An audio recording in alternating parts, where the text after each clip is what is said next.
Want to create a folder on your Android phone to organize your files? Don't worry. In this video, I'll show you how to create a new folder and move files into it in just a few simple steps. So, let's get started. First, open the Files app on your Android phone.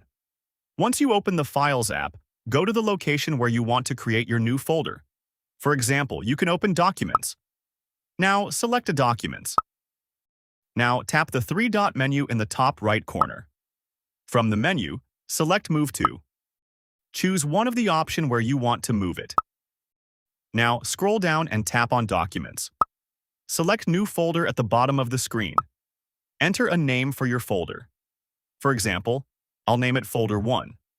Then, tap Move to Folder. Your new folder will now appear in the Documents section. If you want to move a file into this folder, press and hold the file you want to move. Tap the three dots in the top right corner.